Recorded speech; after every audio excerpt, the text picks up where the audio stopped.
Good afternoon, all. Welcome to Civil 360 IAS Academy and welcome to today's Hindu newspaper analysis. നമുക്ക് ഇന്നത്തെ പ്രധാനപ്പെട്ട news ഏതൊക്കെയാണെന്ന് നോക്കാം. The first news, a chance for public to review police stations. Before that, നമ്മൾ ഇന്ന് discuss ചെയ്യുന്നത് 2 ദിവസത്തെ news പേപ്പറാണ്. അതായത് ഞായറാഴ്ചത്തെയും തിങ്കളാഴ്ചത്തെയും ന്യൂസാണ് ഡിസ്കസ് ചെയ്യുന്നത്. 2 ദിവസത്തെ ന്യൂസ് പേപ്പറാണ് ഒരുമിച്ച് ഡിസ്കസ് ചെയ്യുന്നത്. ഓക്കെ, ദെൻ ഇത് സൺഡേയിൽ ഉണ്ടായിരുന്ന ന്യൂസാണ്. ഇത് it's like a case study. ഇത് വലിയൊരു ഡീറ്റെയിൽഡ് ആയിട്ടുള്ള ഒരു എക്സ്പ്ലനേഷന് വേണ്ട ഒരു ന്യൂസ് അല്ല. ഇടുക്കിയിൽ പോലീസ് സ്റ്റേഷൻസിലെല്ലാം ഒരു QR കോഡ് വെച്ചിട്ട് അതുവഴി എന്ത് ചെയ്യാം, ഇതിന് കംപ്ലയിൻസ് രജിസ്റ്റർ ചെയ്യാം, അല്ലെങ്കിൽ പോലീസ് സ്റ്റേഷൻസിന് റേറ്റിംഗ് കൊടുക്കാം എന്ന് പറയുന്ന ന്യൂസാണ്.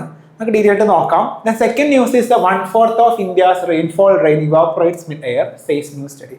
അതായത് ഇന്ത്യയിൽ മഴ പെയ്യാന്ന് വിചാരിക്കാം. മഴ പെയ്യുന്നതിൽ 25% മഴയും സർഫസിൽ എത്തുന്നതിനായിട്ട് മുന്നേ ഇവാപ്പറേറ്റ് ചെയ്ത് പോവുകയാണ്. ഓക്കെ, ആദ്യമായിട്ട് ഇങ്ങനെ ഒരു സ്റ്റഡി നടക്കുന്നത്.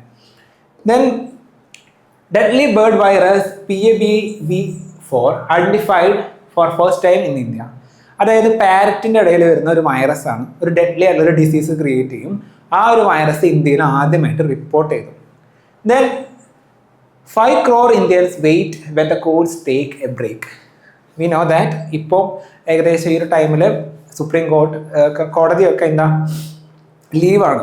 ആക്ച്വലി അവർക്ക് വെക്കേഷൻ ഉണ്ട്. ആ വെക്കേഷൻ സംഭവിക്കുന്ന സമയത്ത് കോർട്ട് പൂർണ്ണമായിട്ടും പ്രവർത്തിക്കില്ല, കോടതികൾ. അതായത് എമർജൻസി കേസസ് മാത്രമേ ഈ വെക്കേഷൻ പീരീഡിൽ അവരെടുക്കത്തുള്ളൂ. അപ്പോൾ ഈ ഒന്നാമത് കേസസ് ഒരുപാട് പെൻഡിങ് സുപ്രീം കോടതിയുടെയും ഹൈക്കോടതിയുടെയും കീഴിലുണ്ട്. അപ്പോൾ ഇതുപോലെ വെക്കേഷൻ കംപ്ലീറ്റ്ലി ഒരു 90% ഒക്കെ വെക്കേഷൻ എടുക്കുന്നത് ഒരു ശരിയല്ല. മീൻസ് കുറേ പെൻഡിങ് കേസസ് ഉണ്ട്, ഇതുപോലെ വെക്കേഷൻ എടുക്കരുത് എന്ന് പറയുന്ന ഒരു ന്യൂസാണ്. Then oil concerns energy imports. അത് റഷ്യയിൽ നിന്നിട്ട് നമ്മൾ ഒരുപാട് എന്ത് ചെയ്യുന്നുണ്ട്, എനർജി ഓയിൽ ഇമ്പോർട്ട് ചെയ്യുന്നുണ്ട്. 40% ഇന്ത്യ ഓയിൽ ഇമ്പോർട്ട് ചെയ്യുന്നത് റഷ്യയിൽ നിന്നാണ്. But it is rising some concerns. അതെന്താണെന്ന് വെച്ച് കഴിഞ്ഞാൽ നമ്മൾ ഒരാളെ തന്നെ ഡിപ്പെൻഡ് ചെയ്യുന്നു, റഷ്യയെ മാത്രം ഡിപ്പെൻഡ് ചെയ്യുന്നു ഓയിലിന് വേണ്ടിയിട്ട്. അപ്പോൾ അതൊരു കൺസേൺ ക്രിയേറ്റ് ചെയ്യുന്നുണ്ട്. Then ethanol blending. Okay, ethanol blending related ആയ ന്യൂസാണ്. അതായത് E20 പോളിസി നമുക്കുണ്ട്, 20% എത്തനോൾ ബ്ലെൻഡിങ് പോളിസി ഉണ്ട്. പക്ഷേ that policy is rising some concerns. So what are the concerns എന്നാണ് ആ ന്യൂസിൽ. Then making of Israel retreat in to isolation. അതായത് ഇസ്രായേൽ ചെയ്യുന്ന ഒരുപാട് കാര്യങ്ങൾ കാരണം ഒരു ഐസൊലേഷൻ ഇസ്രായേൽ ഇപ്പോൾ ഫേസ് ചെയ്യുന്നുണ്ട്. ലൈക്ക് ഇപ്പോൾ ഗാസയിൽ അറ്റാക്ക് നടത്തുന്നുണ്ട്, ലെബനിൽ അറ്റാക്ക് നടത്തുന്നുണ്ട്, സിറിയയിൽ അറ്റാക്ക് നടത്തുന്നുണ്ട്, ഇറാനുമായിട്ട് പ്രശ്നമുണ്ട്. So Israel is facing an isolation from the global community. Okay, ആ ഒരു കാര്യമാണ് ഈ ന്യൂസ് പറയുന്നത്. ദെൻ നമുക്ക് ഓരോ ന്യൂസും എന്താണെന്ന് നോക്കാം. ദിസ് ഈസ് ജസ്റ്റ് ഞാൻ ഫസ്റ്റ് പറഞ്ഞ പോലെ തന്നെ this is like a case study, ഒരു ഗുഡ് എക്സാമ്പിൾ. അതുകൊണ്ടാണ് ഞാൻ ഈ ന്യൂസിൻ്റെ അകത്ത് ഇട്ടത്. അതായത് what had happen, Idukki police, അതായത് കേരളത്തിലെ ഇടുക്കി പോലീസിൽ has launch a QR based public feedback system enable citizens to review police station services. അതായത് ഒരു QR കോഡ് സ്കാൻ ചെയ്ത് കഴിഞ്ഞാൽ ജനങ്ങൾക്ക് ആ പോലീസ് സ്റ്റേഷനിൽ എന്തെങ്കിലും കംപ്ലയിൻറ്റ് കൊടുക്കാൻ പറ്റും, എന്തെങ്കിലും മോഡിഫിക്കേഷൻ ഉണ്ടെങ്കിൽ കൊടുക്കാൻ പറ്റും. അല്ലാന്നുണ്ടെങ്കിൽ പോലീസ് സ്റ്റേഷൻ നമുക്ക് റേറ്റ് ചെയ്യാൻ പറ്റും. I mean 1 to 5 star rating ഉണ്ട്. അതിൽ ഏറ്റവും നന്നായിട്ട് പ്രവർത്തിക്കുന്ന പോലീസ് സ്റ്റേഷൻ ആണെങ്കിൽ ജനങ്ങൾക്ക് എന്ത് ചെയ്യാൻ പറ്റും, 5 സ്റ്റാർ കൊടുക്കാൻ പറ്റും. ഓക്കെ, റേറ്റിംഗ് 5 കൊടുക്കാൻ പറ്റും. അല്ലെങ്കിൽ വളരെ മോശമാണെന്നുണ്ടെങ്കിൽ 1 സ്റ്റാറൊക്കെ ജനങ്ങൾക്ക് കൊടുത്തിട്ട് അങ്ങനെ പോലീസ് സ്റ്റേഷൻ്റെയും പോലീസിൻ്റെയും പ്രവർത്തനം കുറച്ചുകൊണ്ട് മെച്ചപ്പെടുത്താൻ വേണ്ടി കൊണ്ടുവന്നിരിക്കുന്ന ഒന്നാണ് ഇത്. അതെങ്ങനെ ഹെൽപ്പ് ആവാമെന്ന് വെച്ച് കഴിഞ്ഞാൽ നമ്മുടെ സിലബസിൽ ഒന്ന് ഗവേണൻസ് എന്ന് പറഞ്ഞ ടോപ്പിക് ഉണ്ട്. അതുപോലെ തന്നെ പോലീസ് റീഫോംസ് നമുക്ക് എപ്പോഴും ചോദിക്കാറുണ്ട് പല സമയത്തും. അതുപോലെ തന്നെ പബ്ലിക് ഗ്രീവൻസ് റിഡ്രസൽ മെക്കാനിസംസ്. പ്രത്യേകിച്ച് ഇപ്രാവശ്യം മെയിൻസ് എഴുതാൻ പോകുന്ന ആൾക്കാർക്ക് this would be a good case study. Okay, ഈ സിലബസിന് ഇതിനായിട്ട് കണക്ട് ചെയ്ത് നോക്കിയാൽ മതി. ദെൻ ആ ന്യൂസ് ഒന്നുകൂടി പറയുകയാണെന്നുണ്ടെങ്കിൽ QR code scanners installed in all police stations across Idukki district. Idukki district എല്ലാ പോലീസ് സ്റ്റേഷനും QR കോഡ് സ്കാനേഴ്സ് ഉണ്ട്. അത് സ്മാർട്ട് ഫോൺ യൂസ് ചെയ്ത് സ്കാൻ ചെയ്തിട്ട് people can rate the police station in the scale of 1 to 5. And they can also submit complaints and suggest for improving police services. എന്തെങ്കിലും services improve ചെയ്യണമെങ്കിൽ നമുക്ക് പറയാൻ പറ്റും. മലയാളത്തിലും ഇംഗ്ലീഷിലും നമുക്ക് കംപ്ലയിൻസും കാര്യങ്ങളൊക്കെ പ്രൊവൈഡ് ചെയ്യാൻ പറ്റും. So this is also verified by the district cyber cell. ഇത് വെരിഫൈ ചെയ്യുന്നുണ്ടായിരുന്നു, ഇതിനെ സപ്പോർട്ട് ചെയ്യുന്നുണ്ട്, അത്രേ ഉള്ളൂ. ദെൻ റേറ്റിംഗ് ബിലോ 3 സ്റ്റാർ കിട്ടിയിരിക്കുന്ന പോലീസ് സ്റ്റേഷൻസ് ആണെന്നുണ്ടെങ്കിൽ that would be monitored closely. ജനങ്ങൾ ഒരു പോലീസ് സ്റ്റേഷനെ ഒരു 3 അല്ലെങ്കിൽ 3 താഴെയാണ് റേറ്റിംഗ് പ്രൊവൈഡ് ചെയ്യുന്നുണ്ടെങ്കിൽ ആ ഒരു പോലീസ് സ്റ്റേഷൻ കുറച്ചും കൂടി മോണിറ്റർ ചെയ്യും ഡിസ്ട്രിക്ട് അഡ്മിനിസ്ട്രേഷൻ. മാത്രമല്ല ഇംപ്രൂവ് ചെയ്യാൻ വേണ്ടിയിട്ടുള്ള കപ്പാസിറ്റി ബിൽഡിംഗ് അല്ലാന്നുണ്ടെങ്കിൽ ട്രെയിനിങ് ഒക്കെ അവിടുത്തെ ആൾക്കാർക്ക് കൊടുത്തിട്ട് ആ പോലീസ് സ്റ്റേഷൻ കുറച്ചും കൂടി എന്തെങ്കിലും മെച്ചപ്പെടുത്താൻ വേണ്ടി സഹായിക്കും. റേറ്റിംഗ് 3 ഓർ ലെസ് ദാൻ 3 ആയി കഴിഞ്ഞ് കഴിഞ്ഞാൽ ഇത്തരം കാര്യങ്ങൾ ചെയ്യും. ദെൻ ഇതിൻ്റെ ഒബ്ജക്റ്റീവ്സ് എന്താ? First thing is citizen centric policing. അതായത് പോലീസിങ്ങിൽ സിറ്റിസൺസിൻ്റെ പാർട്ടിസിപ്പേഷൻ കൂടി ഉറപ്പുവരുത്താം. Then transparency and accountability create ചെയ്യുക. അതുപോലെ polite and efficient behaviour of police personnel ensure ചെയ്യും. അതായത് പല സമയത്തും നമുക്ക് പോലീസ് സ്റ്റേഷനിൽ നിന്ന് കഴിഞ്ഞ് കഴിഞ്ഞാൽ വളരെ മോശം സിറ്റുവേഷൻസ് ഉണ്ടാവാറുണ്ട് അവരുടെ ഭാഗത്ത് നിന്ന്. അപ്പം നമുക്കിനിപ്പോൾ എന്താ ചെയ്യാം, കംപ്ലൈൻറ്റ് സ്കാൻ യൂസ് ചെയ്തിട്ട് മീൻസ് QR കോഡ് സ്കാൻ ചെയ്തിട്ട് നമുക്ക് കംപ്ലൈൻറ്റ് രജിസ്റ്റർ ചെയ്യാം.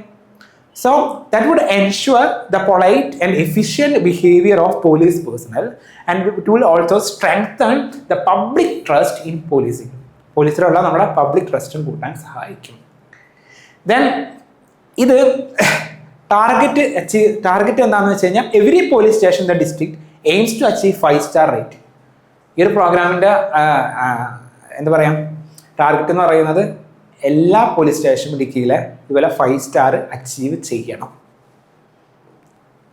ദെൻ നെക്സ്റ്റ് ന്യൂസ്, അതായത് 1/4 of India's monsoon rain evaporates mid air says the new study.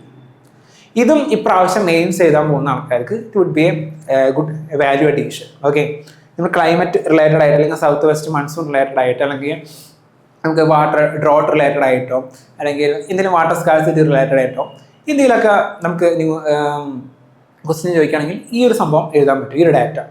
അതായത് ഒരു സ്റ്റഡി നടന്നിട്ടുണ്ടായിരുന്നു, a new study by Indian Institute of Tropical Meteorology IITM Pune found that 25% of monsoon rainfall evaporates before reaching the ground over the Western Ghats. നമ്മൾ monsoon മഴയിൽ 25% മഴയും ഗ്രൗണ്ടിൽ എത്തുങ്കാട്ട് മുന്നേ evaporate ചെയ്ത് പോകുന്നുണ്ട്. ഓക്കെ, ഇങ്ങനൊരു സ്റ്റഡി ആദ്യമായിട്ടാണ് ഇങ്ങനെ നടക്കുന്നത്. ഓക്കെ, ദെൻ ചില സ്ഥലത്ത് 25% അല്ല, അവിടുത്തെ ടെമ്പറേച്ചറും കാര്യമൊക്കെ അനുസരിച്ചിട്ട് 4 മുതൽ 61% വരെ നമുക്ക് ഇവാപ്പറേറ്റ് ചെയ്ത് പോകാൻ സാധ്യതയുണ്ട്. ഓക്കെ, ഇത് ഫസ്റ്റ് ഒബ്സർവേഷൻ ആണ്. ദെൻ ഇവാപ്പറേഷൻ എന്തിനൊക്കെ ഡിപ്പെൻഡ് ചെയ്യും? മഴ പെയ്യുന്നു, മഴ ഗ്രൗണ്ടിൽ എത്തുന്നതിന് മുന്നേ ഇവാപ്പറേറ്റ് ചെയ്ത് പോകാം. So it is depending upon the temperature of the surrounding air. ആ സറൗണ്ടിങ് എയറിലെ ടെമ്പറേച്ചറിനെയും ഹ്യൂമിഡിറ്റിനെയും റെയിൻഫോൾ ഇൻറ്റൻസിറ്റിനെയും ഡിപ്പെൻഡ് ചെയ്തിട്ടാണ് എത്രത്തോളം ഇവാപ്പറേഷൻ നടക്കണം എന്ന് തീരുമാനിക്കുന്നത്. സോ പ്ലേസ് ടു പ്ലേസ് അതിൻ്റെ വാല്യൂ വ്യത്യാസം വരുന്നുണ്ട്. ഓക്കെ, ടെമ്പറേച്ചർ കൂടിയ സ്ഥലത്താണെന്നുണ്ടെങ്കിൽ എന്തുണ്ടാവും, ഇത് പെട്ടെന്ന് ഇവാപ്പറേറ്റ് ചെയ്ത് പോകും അല്ലേ. ദെൻ സയൻറ്റിഫിക് സിഗ്നിഫിക്കൻസ് നോക്കാം.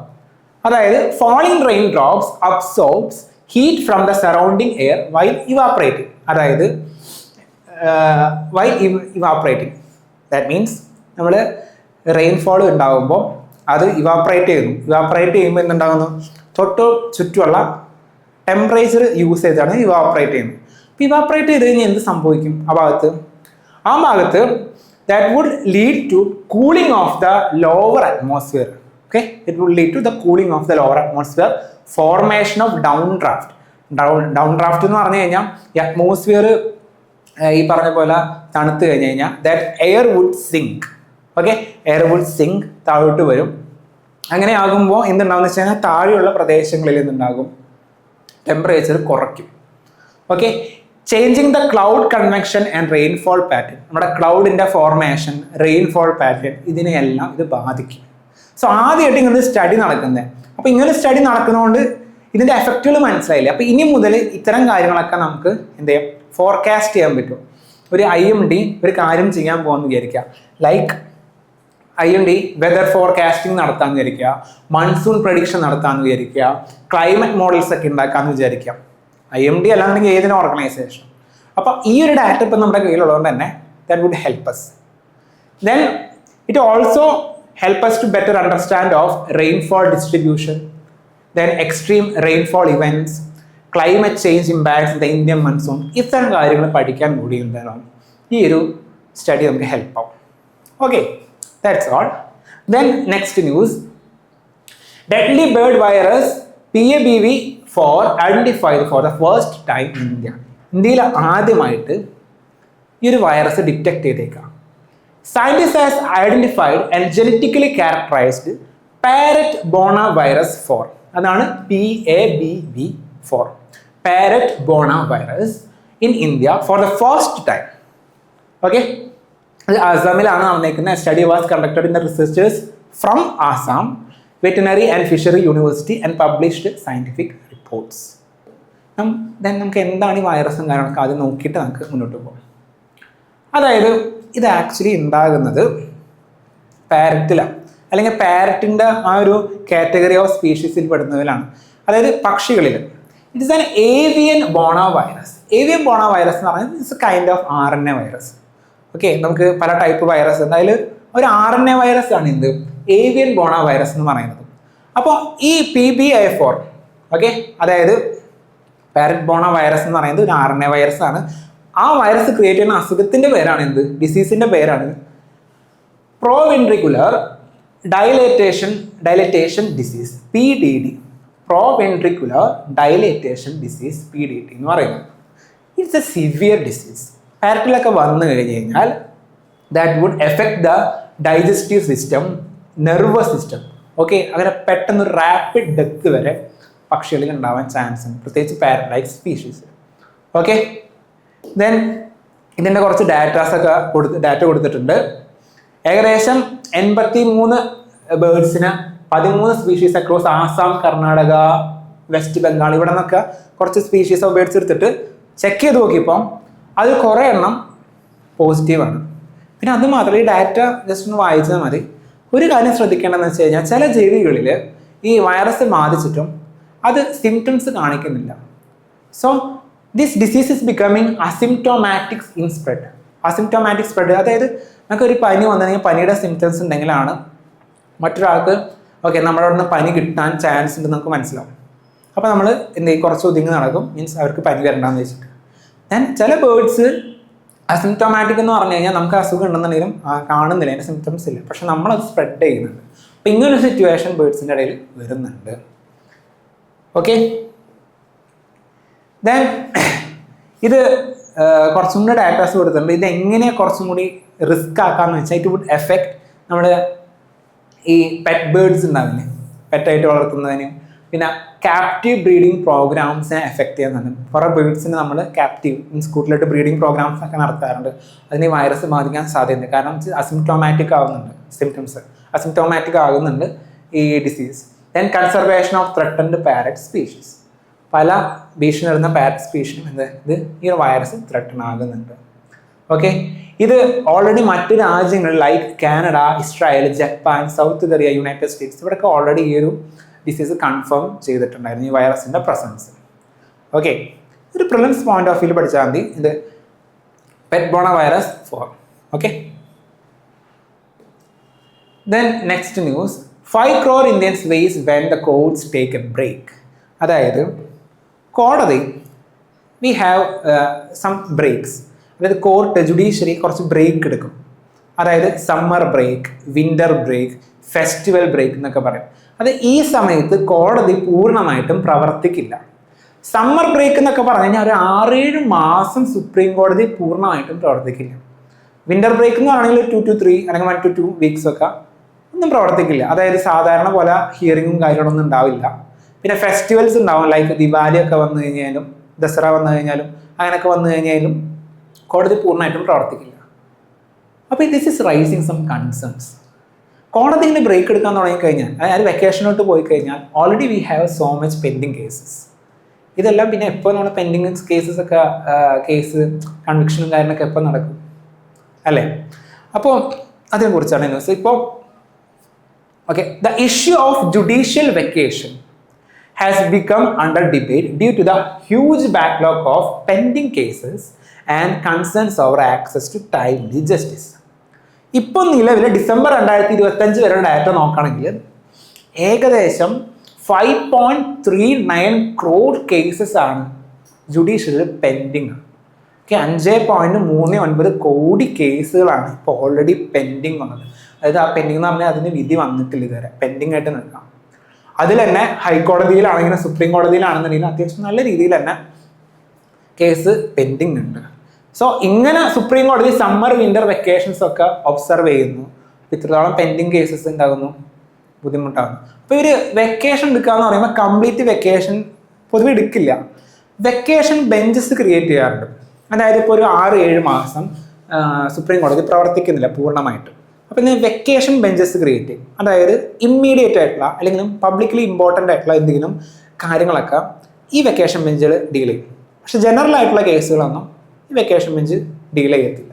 അപ്പോൾ എമർജൻസി ആയിട്ടുള്ള കേസസ് മാത്രം വിധി നടത്താൻ കാര്യങ്ങളൊക്കെ വേണ്ടി വെക്കേഷൻ ബെഞ്ചസ് ക്രിയേറ്റ് ചെയ്യാറുണ്ട്. പക്ഷേ ആ വെക്കേഷൻ ബെഞ്ച് മാത്രം പോരാ, അതായത് സാധാ കേസുകൾ എടുക്കുന്നില്ല. So concern is justice delayed is actually justice denied. അതായത് large pendency delays justice because under trial prisoners ഉണ്ടാവും. അണ്ടർ ട്രയൽ പ്രിസണേഴ്സ് എന്ന് പറയുന്നത് അവർ അറസ്റ്റ് ചെയ്ത് ജയിലൊക്കെ ഇട്ടിട്ടുണ്ട്, പക്ഷേ അവരുടെ കേസിൽ ഇതുവരെ വിധി വന്നിട്ടില്ല. സുപ്രീം കോടതി ഒരു 6-7 മാസം ഇതുപോലെ ബ്രേക്ക് എടുക്കുകയാണെന്നുണ്ടെങ്കിൽ എന്തുണ്ടാവും, അവരിപ്പോഴും ജയിലിൽ തന്നെ തുടരില്ലേ. ദെൻ പുവർ ആൻഡ് വൾണറബിൾ ലിറ്റിഗൻസിന്, അതായത് ഇപ്പോൾ ഒരുപാട് സുപ്രീം കോടതി പോകണമെന്നുണ്ടെങ്കിലും ഈ വക്കീലന്മാർക്ക് പൈസ കൊടുക്കണമെന്നുണ്ടെങ്കിലും ഒക്കെ അത്യാവശ്യം നല്ല പൈസ ഉള്ള ഒരു പരിപാടിയാണ്. അപ്പോൾ അതുകൊണ്ട് തന്നെ ഇത് ആക്ച്വലി ഇനിയിപ്പോൾ ഇന്ന് അടച്ചു കഴിഞ്ഞാൽ സുപ്രീം കോടതിന് ഒരു 7 വീക്ക് എൻ്റെ തുറക്കുള്ളൂ എന്നൊക്കെ പറഞ്ഞു കഴിഞ്ഞാൽ disproportionately affecting the poor and vulnerable sections. Then actually ഇത് അഗെയിൻ എന്ത് ചെയ്യുന്നു, ഇപ്പോൾ ഉള്ള പെൻഡിങ് കേസസിനെ വീണ്ടും സ്ലോ ഡൗൺ ചെയ്യും. ഒരുപാട് പെൻഡിങ് കേസസ് ഇനിയും വരും. ദെൻ ഒരു ഡാറ്റ പറയുന്നത്, ഗവൺമെന്റ് സ്റ്റഡി പറയുന്നത്, ഇപ്പോൾ നിലവിലുള്ള പെൻഡിങ് കേസുകൾ തീർക്കാൻ ഈ ഒരു പേസിലാണ് ഈ ഒരു സ്പീഡിലാണ് ഈ ജുഡീഷ്യറി കാര്യങ്ങൾ ഡീൽ ചെയ്യുന്നത് എന്നുണ്ടെങ്കിൽ that would take nearly 3 centuries to clear this backlogs. Okay, അപ്പം അതുകൊണ്ട് വെക്കേഷൻ എടുക്കണോ വേണ്ടേ എന്നാണ് ആലോചിക്കേണ്ടത് നമ്മൾ. അപ്പോൾ സജസ്റ്റഡ് റീഫോംസ് എന്താണെന്ന് വെച്ച് കഴിഞ്ഞാൽ stagger judicial vacations instead of closing courts simultaneously. അതായത് ചുരുക്കി പറയുകയാണെന്നുണ്ടെങ്കിൽ നമുക്ക് എല്ലാവരും കൂടി ഒരുമിച്ച് ലീവ് എടുക്കാണ്ട്, ഓക്കെ, എല്ലാവരും കൂടി ഒരുമിച്ച് ലീവ് എടുക്കാണ്ട് എന്ത് ചെയ്യാം, കുറച്ച് ആൾക്കാർ ലീവ് എടുക്കാം. കോടതി ഫുൾ ഇയർ പ്രവർത്തിക്കണം, ഫുൾ കപ്പാസിറ്റിയിൽ പ്രവർത്തിക്കാം ഓൾമോസ്റ്റ്. പക്ഷേ റൊട്ടേഷനായിട്ട് ലീവ് എടുക്കാം. ഇപ്പോൾ ഈ കുറച്ച് ജഡ്ജസ് കുറച്ച് ഒരു 6 മാസം ലീവാണെങ്കിൽ അതിന് സബ്സ്റ്റിറ്റ്യൂട്ട് ചെയ്യാൻ വേണ്ടിയിട്ട് കുറച്ച് ജഡ്ജസ് വരെ അവിടെ ഉണ്ടാവണം. ഓക്കെ, ഇതുപോലെ റൊട്ടേഷൻ ബേസിഡ് എങ്ങനെ ലീവ് എടുക്കുക, കംപ്ലീറ്റ് ലീവ് എടുക്കാൻ നിൽക്കരുത്. ഈ കംപ്ലീറ്റ് ലീവ് എടുക്കുന്ന ഒരു സിസ്റ്റം വന്നത് നമ്മൾ ഇന്ത്യയിൽ ബ്രിട്ടീഷുകാർ ഭരിച്ചിരുന്നപ്പോൾ ആണ് ആക്ച്വലി. ഇതൊരു കൊളോണിയൽ ലെഗസിയാണ്. അതായത് ഇവിടെ സമ്മർ സീസണിൽ ഇവിടുത്തെ ജഡ്ജിമാർക്ക്, അന്ന് ബ്രിട്ടീഷുകാരുടെ ആ സമയത്ത് ഒരു ജഡ്ജിമാർക്ക് ഈ ചൂട് സഹിക്കാൻ പറ്റാണ്ട് ഇവരെന്ത് ചെയ്യും, തണുപ്പുള്ള സ്ഥലത്തേക്ക് പോകും. അപ്പോൾ ഇവിടെ ബ്രേക്ക് എടുക്കും ജുഡീഷ്യറിയിൽ. അല്ലാന്നുണ്ടെങ്കിൽ ഇവർ ഈ സമയത്തായിരിക്കും, ചൂടുള്ള സമയത്തായിരിക്കും ഇംഗ്ലണ്ടിലോട്ട് പോകുന്നുണ്ടാവാം. അങ്ങനെ ഒരു കൊളോണിയൽ ലെഗസിയാണ് ഇത് ആക്ച്വലി. പക്ഷേ ഈ കൊളോണിയൽ ലെഗസി നമ്മുടെ സിസ്റ്റത്തിൻ്റെ എഫിഷ്യൻസിനെ ബാധിക്കുന്നുണ്ട്. Then ensure continuous functioning of the courts, fill vacancies in the higher judiciary. ജുഡീഷ്യറിയിൽ ഒരുപാട് വാക്കൻസീസ് ഇപ്പോൾ നിലവിലുണ്ട്, കുറേ സീറ്റും ഫില്ലായിട്ടില്ല. എസ്പെഷ്യലി പല ഹൈക്കോടതികളിൽ ഇപ്പോഴും വാക്കൻസി ഉണ്ട്, അതും കൂടി ഫില്ല് ചെയ്യുക. അപ്പം എങ്കിലല്ല എന്ത് പറഞ്ഞല്ല ഈ കേസുകളൊക്കെ പെട്ടെന്ന് നമുക്ക് തീരുമാനമാക്കാൻ പറ്റത്തുള്ളൂ. ദെൻ ഇൻക്രീസ് യൂസ് ഓഫ്, അതായത് കോടതികളിൽ മാത്രം ചെല്ലാതെ നമുക്ക് we have some alternative methods like Lok Adalat, mediation, arbitration. ഈ ഈ സംഭവങ്ങളൊക്കെ യൂസ് ചെയ്തിട്ട്, ഈ സംവിധാനങ്ങളൊക്കെ യൂസ് ചെയ്തിട്ട് പരമാവധി കേസസും സോൾവ് ചെയ്യാൻ ശ്രമിക്കുക. എല്ലാം ഈ കോടതിയിലോട്ട് പോകാൻ നിന്ന് കഴിഞ്ഞ് കഴിഞ്ഞാൽ അവിടെ ഒരുപാട് കേസ് പെൻഡിങ് വരും. So Lok Adalat, mediation, arbitration മുതലായ മെത്തേഡ്സ് യൂസ് ചെയ്തിട്ട് ഒരുപാട് പരമാവധി കേസസ് സോൾവ് ചെയ്യാൻ വേണ്ടി ശ്രമിക്കാം. Then utilise the expertise of retired judges to clear pending cases through special benches or tribunals. ഒരുപാട് കേസ് പെൻഡിങ് ആണെന്ന് വിചാരിക്കാം. തൽക്കാലം റിട്ടയർഡ് ആയിട്ടുള്ള ജഡ്ജസ് ഉണ്ടാവില്ലേ, അവരെ വെച്ചിട്ട് ഒരു സ്പെഷ്യൽ ആയിട്ടുള്ള ഒരു ബെഞ്ച് ഉണ്ടാക്കാം. അല്ലാന്നുണ്ടെങ്കിൽ ഒരു ട്രിബ്യൂണൽ ഉണ്ടാക്കാം. എന്നിട്ട് അവരെയും കൂടി ഉൾപ്പെടുത്തിയിട്ട് എന്ത് ചെയ്യാം, കുറച്ച് കേസ് ആ ഒരു ബെഞ്ചിലോട്ട് അല്ലെങ്കിൽ ആ ട്രിബ്യൂണലിലോട്ട് റെഫർ ചെയ്ത് കഴിഞ്ഞ് കഴിഞ്ഞാൽ കുറേ കേസ് അങ്ങനെ തീരുമാനമായിക്കോളും. മീൻസ് ട്രയലും കാര്യങ്ങളൊക്കെ നടന്ന്, കൺവിക്ഷൻ കാര്യങ്ങളൊക്കെ നടന്ന് അത് കേസ് ക്ലോസ് ചെയ്തോളൂ. അപ്പം ഇതുപോലെ ഒരുപാട് പെൻഡിങ് വരുന്നുണ്ട്. അപ്പം ഈ പെൻഡിങ്ങിൻ്റെ സമയത്താണ് എന്ത് ജുഡീഷ്യറി ഈ വെക്കേഷൻ എടുക്കുന്നത്. സോ വെക്കേഷൻ എടുത്തു കഴിഞ്ഞാൽ that would affect our democracy എന്നാണ് ഇവർ ചൂണ്ടിക്കാണിക്കുന്നത്. Then next news. This news talks about that India's crude oil imports from Russia have risen to over 40% of total imports, the highest level in 2 years, raising concerns over the energy security and import diversification.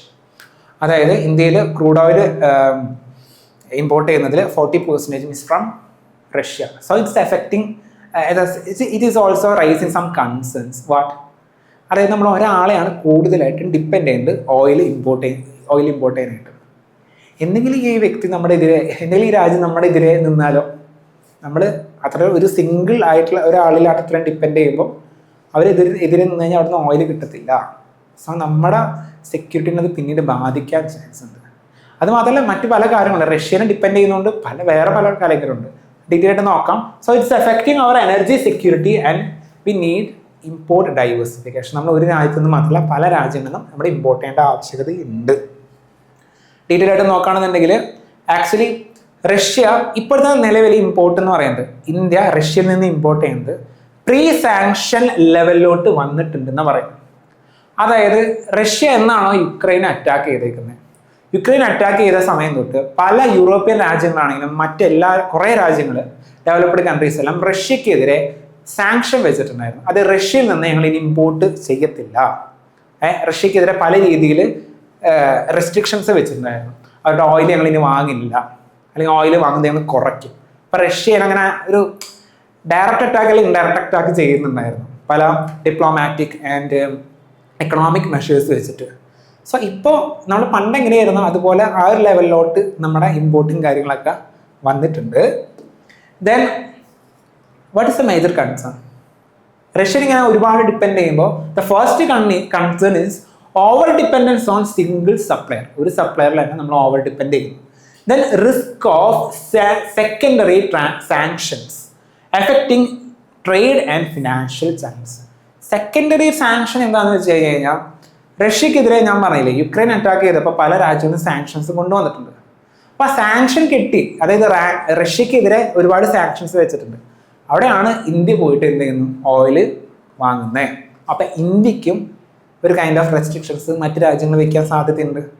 So this is called secondary sanctions and that will also lead to അതല്ല next concern പറയുകയാണെന്നുണ്ടെങ്കിൽ geo political tensions ആണ്. അതായത് West Asia, Russia Ukraine conflict ഒക്കെ actually നമ്മുടെ supply ചെയിനെ ബാധിക്കുന്നുണ്ട്. Then great dependence may reduce India strategic autonomy and bargaining power. നമുക്ക് അവരില്ലാതെ പെട്രോൾ ഇല്ലാന്ന് വിചാരിക്കാം, റഷ്യ ഇല്ലാതെ പെട്രോൾ നമുക്ക് കിട്ടുന്നില്ല എന്നെങ്കിൽ that is affecting our bargaining power.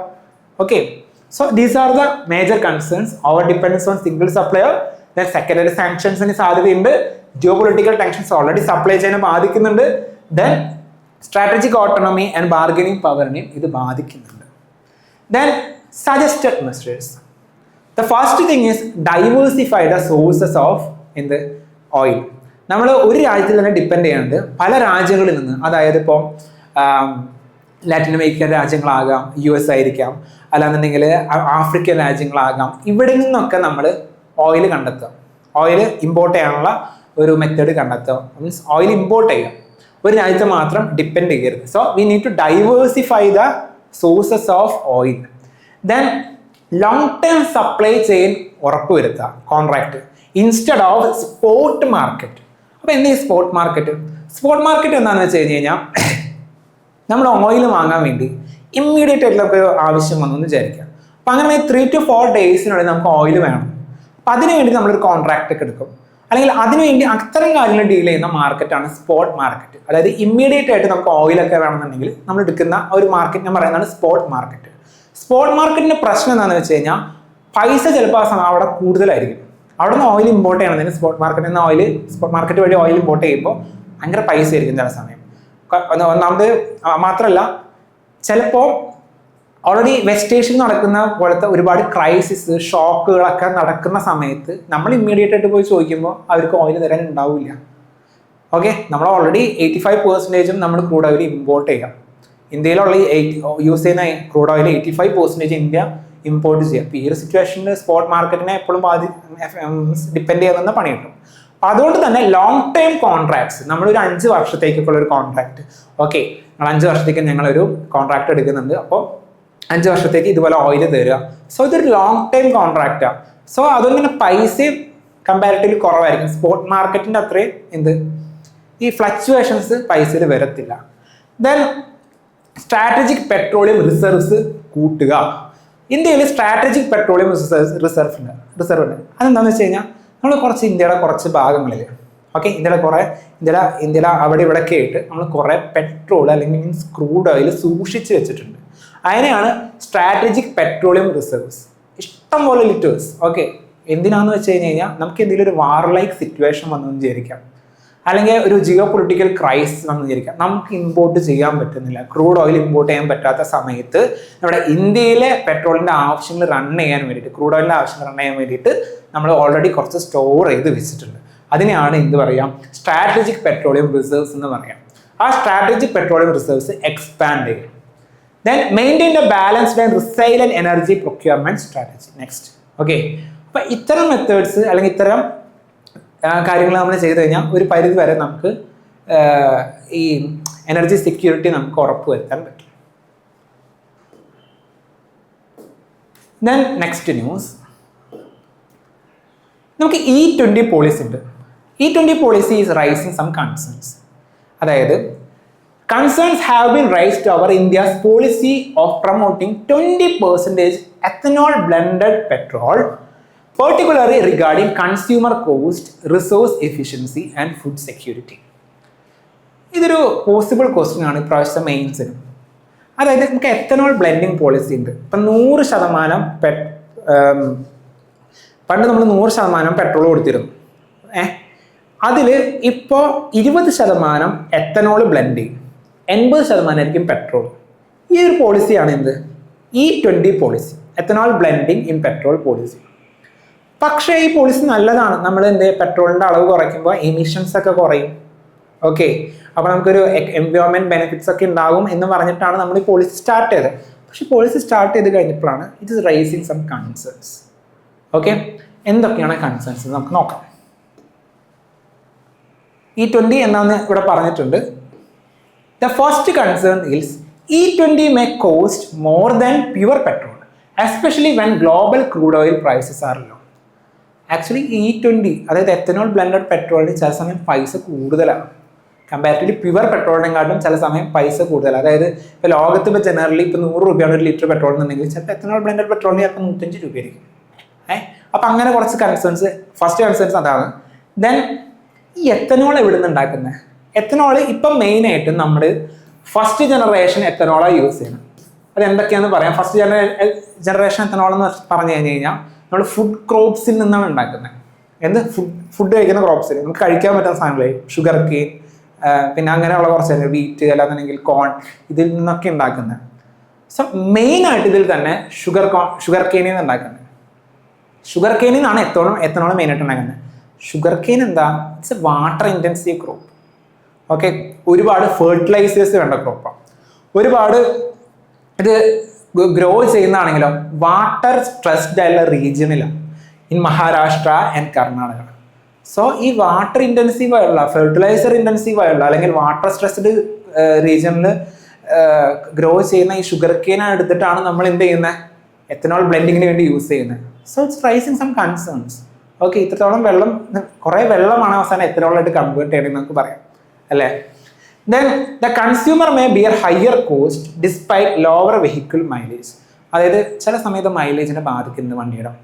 Okay, പണ്ട് 50 കിലോമീറ്റർ പോയ സ്ഥലത്ത് ചില സമയം ഒരു 47 കിലോമീറ്റർ ഒക്കെ അങ്ങനെ പോകുന്നുണ്ടാവുള്ളൂ. സോ പെട്രോളിന് പൈസ കൂടുതലാണ്, E20 പെട്രോളിന് പൈസ കൂടുതലാണ്, എന്നാൽ മൈലേജും കുറവാണ്. ഓക്കെ, ദെൻ ഷുഗർ ഇപ്പം നിലവിലാണെങ്കിൽ ഷുഗർ കെയിൻ ബേസ്ഡ് ആയിട്ടുള്ള എത്തനോളാണ് മെയിനായിട്ട് നടക്കുന്നത്. അതായത് അങ്ങനെയുള്ള കോണൊക്കെ യൂസ് ചെയ്തിട്ടുള്ള എത്തനോൾ ബ്ലെൻഡിങ് അല്ലെങ്കിൽ എത്തനോൾ മാനുഫാക്ചറിങ് കുറവാണ്. കൂടുതലായിട്ടും യൂസ് ചെയ്യുന്നത് ഷുഗർ കെയിൻ റിലേറ്റഡ് ആയിട്ടുള്ള based ethanol production. So it's rising some concerns. Okay, what are the suggested measures? And before that നമുക്ക് ഈ ഒരു എത്തനോൾ പല ജനറേഷൻ ഉണ്ട്. ഓക്കെ, എത്തനോൾ പ്രൊഡ്യൂസ് ചെയ്യുന്നത് അനുസരിച്ച് നമ്മൾ പല ജനറേഷനായിട്ട് തിരിക്കും. First generation ethanol, second generation ethanol, അങ്ങനെ third and fourth generation ethanol ഉണ്ട്. അപ്പം ഫസ്റ്റ് ജനറേഷൻ എത്തനോളിൽ എന്താണെന്ന് വെച്ച് കഴിഞ്ഞാൽ, അല്ലെങ്കിൽ ബയോഫ്യൂൽ എന്ന് നമ്മൾ പറയും. ബയോഫ്യൂൽ ഇതിനകത്ത് ഫുഡ് ക്രോപ്സ് ആയിരിക്കും യൂസ് ചെയ്യുക. ഫുഡ് നമുക്ക് കഴിക്കാൻ പറ്റുന്ന ക്രോപ്പുകളൊക്കെ യൂസ് ചെയ്തിട്ടായിരിക്കും എത്തനോൾ ഉണ്ടാക്കുന്നുണ്ടാവുക. Like the sugarcane. Okay, sugarcane, അതായത് സ്റ്റാർച്ചൊക്കെ അടങ്ങിയിരിക്കുന്ന ഒരുപാട് വെച്ചിട്ട്. ഞാൻ സെക്കൻഡ് ജനറേഷൻ ആണെങ്കിൽ കുറച്ചും കൂടി അഡ്വാൻസ്ഡ് ആണ്. അതായത് ഫുഡ് ക്രോപ്സ് ഉപയോഗിക്കില്ല, കുറച്ച് നമുക്ക് കഴിക്കാൻ പറ്റാത്ത കുറച്ച് കാര്യങ്ങളുണ്ടാവില്ലേ. ഓക്കെ, അതായത് like non food crops, non edible crops. Okay, ഇതൊക്കെ യൂസ് ചെയ്ത്, ഇപ്പോൾ വുഡ്, മരമൊക്കെ യൂസ് ചെയ്തിട്ട്, അല്ലെങ്കിൽ നെല്ലിൻ്റെ ഹസ്ക് ഒക്കെ യൂസ് ചെയ്തിട്ട് നമ്മൾ എത്തനോൾ ഉണ്ടാക്കുകയാണെന്നുണ്ടെങ്കിൽ അപ്പോൾ നമ്മുടെ ഫുഡ് സെക്യൂരിറ്റിനെ ബാധിക്കില്ല. ഫുഡ് ക്രോപ്സ് എല്ലാം നമ്മൾ കഴിക്കാത്ത സാധനങ്ങൾ കൊണ്ടാണ് എന്തുണ്ടാക്കുന്നത്, എത്തനോൾ ഉണ്ടാക്കുന്നത്. And the third generation is algal biomass. Alga use ചെയ്തിട്ട് എത്തനോൾ ഉണ്ടാക്കുന്നതിനാണ് third generation. And the fourth generation is നമ്മൾ ജനറ്റിക്കലി മോഡിഫൈഡ് ആയിട്ടുള്ള പ്ലാന്റ്സും കാര്യങ്ങളൊക്കെ വെച്ചിട്ട് നമ്മൾ എത്തനോൾ ഉണ്ടാക്കണമെങ്കിൽ that goes to fourth generation. Genetically modified ഉള്ള ആൽഗൽ ബയോമാസ് യൂസ് ചെയ്യുന്നു. ഓക്കെ, ഇപ്പം നമ്മൾ ഇന്ത്യ മെയിനായിട്ടും is in first stage because food crops use ചെയ്യുന്നു നമ്മൾ. So it's dangerous. We need to move to second generation ethanol production. അതായത് non food crops വെച്ചിട്ട് നമ്മൾ ഉണ്ടാക്കണം, അല്ലാന്നുണ്ടെങ്കിൽ നമ്മുടെ ഫുഡ് സെക്യൂരിറ്റിനെ ബാധിക്കും. So the suggested measures are promote 2G ethanol production through financial incentives കൊടുക്കുക, ഇൻഫ്രാസ്ട്രക്ചർ സപ്പോർട്ട് കൊടുത്തിട്ട് 2G എത്തനോൾ പ്രൊഡക്ഷൻ സപ്പോർട്ട് ചെയ്യുക. Diversify ethanol feedstock beyond sugarcane. Sugarcane മാത്രമാണ് ഞാൻ പറയുന്നത്, ഷുഗർ കെയിനാണ് മെയിനായിട്ട് ഡിപ്പെൻഡ് ചെയ്തിട്ടാണ് എത്തനോൾ ഉണ്ടാക്കുന്നത്. പക്ഷേ ഷുഗർ കെയിനിൽ മാത്രമല്ല, അതൊരു വാട്ടർ ഇൻറ്റൻസീവ് ക്രോപ്പ്, മറ്റു ക്രോപ്സിനും നമ്മൾ എന്താ എത്തനോൾ ഉണ്ടാക്കാനായിട്ട് പ്രൊമോട്ട് ചെയ്യാം. Then align the ethanol policy with water conservation, food security and sustainable agriculture. ഈ ഒരു എത്തനോൾ പോളിസി എന്ന് പറയുമ്പോൾ ethanol production is affecting some other sectors. So ഇവരെല്ലാവരും തമ്മിലുള്ള ഒരു കോർഡിനേറ്റഡ് ആക്ടിവിറ്റി നമുക്ക് വളരെ എൻഷുർ ചെയ്യണം, വളരെ അത്യാവശ്യമാണ്. So next is ensure ethanol blending does not impose an unfair cost burden on consumers. Ethanol blending ചെയ്തിട്ട് ഒരുപാട് പൈസ കൺസ്യൂമേഴ്സിൽ നിന്ന് പോകാൻ ഇടവരുത്തരുത്. Okay, the next news and the last news, Israel ഇപ്പം എന്താ ചെയ്യുന്നത്? ഇസ്രായേൽ ഇപ്പോൾ ഗാസയിൽ അറ്റാക്ക് നടത്തുന്നുണ്ട്, സിറിയയിൽ അറ്റാക്ക് നടത്തുന്നുണ്ട്, ലെബനിൽ അറ്റാക്ക് നടത്തുന്നുണ്ട്, ഇറാനായിട്ട് പ്രശ്നമുണ്ട്. So Israel is facing increasing diplomatic isolation due to its military operations in Gaza, expansion of West Bank settlements and widening differences with key allies including United States. ഇപ്പോൾ ഒരുപാട് സ്ഥലത്ത് Israel attack നടത്തുന്നുണ്ട്. അതിൻ്റെ കൂടെ തന്നെ വെസ്റ്റ് ബാങ്ക് എന്ന് പറഞ്ഞ പാലസ്തീൻ്റെ ആ ഭാഗങ്ങളിൽ വന്നിട്ട് ഇസ്രായേലിൻ്റെ സെറ്റിൽമെന്റ്സ് കൂടുന്നുണ്ട്. പിന്നെ അതുപോലെ തന്നെ ഇസ്രായേലിൻ്റെ ഒരു അലയായിരുന്നു ആര്, US എന്ന് പറയുന്നത്. അപ്പോൾ USഉം ഇസ്രായേലും തമ്മിൽ ചെറിയ പ്രശ്നങ്ങൾ വരുന്നുണ്ട്. So Israel is phasing A isolation. Okay, then ഇസ്രായേലിൻ്റെ മാപ്പൊക്കെ കൊടുത്തിട്ടുണ്ട്, ഞാൻ ഈ പറഞ്ഞ ദിവസം കൊടുത്തിട്ടുണ്ട്. ഇസ്രായേൽ ഇവിടെ പാലസ്തീൻ ഉണ്ട്, ഇവിടെ ഗാസ ഉണ്ട്, ഗാസയിൽ അറ്റാക്ക് നടത്തുന്നുണ്ട്, ഇവിടെ വെസ്റ്റ് ബാങ്ക് ഉണ്ട്, ഇവിടെ ലെബനൻ ഉണ്ട്, സിറിയ ഉണ്ട്, ജോർദൻ. അപ്പം ഈ മേഖലയിലൊക്കെ എന്താ ഇസ്രായേൽ പ്രശ്നക്കാരനാണ്. So Israel's military actions in Gaza, Lebanon, Syria, Iran intensified regional instability. ഒരു റീജിയണൽ ഇൻസ്റ്റെബിലിറ്റി ഉണ്ടാക്കുന്നുണ്ട്. Then large scale destruction in Gaza and civilian casualties have led to global criticism and damage in Israel's international image. ഇത്തരം കാര്യങ്ങൾ ഇസ്രായേലിന്റെ international image കളഞ്ഞിട്ടുണ്ട്. Then Israel settlements, ഈ West ബാങ്കിൽ actually ഇവിടെയാണ് പാലസ്തീനൊക്കെ ഉള്ളത്, അവിടെ പോയിട്ട് ഇപ്പം എന്ത് ചെയ്യുന്നു, ഇസ്രായേൽ സെറ്റിൽമെന്റ്സ് കൂടുന്നുണ്ട്. ദെൻ റീജിയണൽ ഇംപ്ലിക്കേഷൻസ് എന്താണെന്ന് വെച്ചാൽ വി ഹാവ് എബ്രഹാം അക്കോർഡ്സ് എന്ന് പറയും. എബ്രഹാം അക്കോർഡ്സ് എന്ന് പറയുകയാണെങ്കിൽ പണ്ട് ഇസ്രായേലും അറേബ്യൻ രാജ്യങ്ങളും തമ്മിൽ ഒരുപാട് അടിയായിരുന്നു. അവസാനം അത് മാറ്റാൻ വേണ്ടി കൊണ്ടുവന്നേക്കുന്നതായിരുന്നു എബ്രഹാം അക്കോർഡ് എന്ന് പറയുന്നത്. അത് US ആണ് ബ്രോക്കർ ചെയ്തേക്കുന്നത്. സോ ഇപ്പൊ ഇസ്രായേൽ ഇങ്ങനത്തെ കുറെ പ്രവർത്തനങ്ങൾ ചെയ്യുന്ന കാരണം ഈ എബ്രഹാം അക്കോർഡിനെയും അത് ബാധിക്കുന്നുണ്ട്. സോ അറബ് രാജ്യങ്ങളായിട്ടുള്ള റിലേഷനിൽ ബാധിക്കുന്നുണ്ട്. The Gulf countries remain concerned about the regional instability, escalation of the Israel-Iran conflict, then domestic public opinion over the Gaza crisis. Okay, then Israel-US relation. Israel ഞാൻ പറയില്ലേ US-ൻ്റെ ഒരു അലയായിരുന്നു, പക്ഷേ ഇസ്രായേൽ ഇപ്പോൾ US-നെതിരെ ചെറിയ ചെറിയ കാര്യങ്ങൾ എതിർക്കുന്നുണ്ട്. ഫസ്റ്റ് തിങ്, ഈ അടുത്ത് US-ഉം ഇറാനും തമ്മിൽ ഒരു എഗ്രിമെന്റ് വന്നിട്ടുണ്ടായിരുന്നു. ഓക്കെ, ആ എഗ്രിമെന്റ് ആക്ച്വലി ഇസ്രായേൽ എതിർത്തിട്ടുണ്ടായിരുന്നു. കാരണം ഇസ്രായേൽ ലെബനൻ അറ്റാക്ക് ചെയ്യുന്നത് നിർത്തിയാലാണ് ഈ ഒരു എഗ്രിമെന്റ് വർക്കാവുള്ളൂ എന്ന് ഇറാൻ പറഞ്ഞിട്ടുണ്ടായിരുന്നു US-ന്റെ അടുത്ത്. ഓക്കെ, US ഇറാനും ഒരു എഗ്രിമെന്റ് വന്നപ്പം ഇസ്രായേൽ ലെബനൻ അറ്റാക്ക് ചെയ്തത്, അവിടെ ഹെസ്ബുള്ളനെ അറ്റാക്ക് ചെയ്തത് കുറച്ചാൽ മാത്രമേ ഈ ഒരു എഗ്രിമെന്റ് നിലവിൽ വരുള്ളൂ എന്നും പറഞ്ഞിട്ടുണ്ടായിരുന്നു. ഇതുപോലെ കുറച്ച് പ്രശ്നങ്ങൾ യുഎസും ഇസ്രായേലും തമ്മിൽ നടക്കുന്നുണ്ട്. Related to the conduct of Gaza war, regional security strategy, Iran related policies ഒക്കെ. സോ ഇസ്രായേൽ ഈസ് ഫേസിങ് എന്താ പറയുക, ഡിപ്ലോമാറ്റിക് ഐസൊലേഷൻ. ഇതാണ് ചുരുക്കി പറഞ്ഞുള്ളത്. ദെൻ ഇത് പറഞ്ഞിരിക്കുന്ന സെയിം സംഭവം തന്നെയാണ്, ജസ്റ്റ് വായിച്ചാൽ മതി. ഓക്കെ, കീ ടേംസ് ഒക്കെ എക്സ്പ്ലെയിൻ ചെയ്തിട്ടുണ്ട്. Then we are providing a mains answer writing question. You can send to this mail newspaper.civil360is@gmail.com. അങ്ങനെയാണ് നിങ്ങൾക്ക് അത് വാല്യൂ ചെയ്ത് നിങ്ങൾക്ക് അയച്ചിരിക്കുന്ന ഇമെയിൽ ഐഡിയിലോട്ട് തിരിച്ചയക്കേണ്ടതായിരിക്കും. Okay, thank U.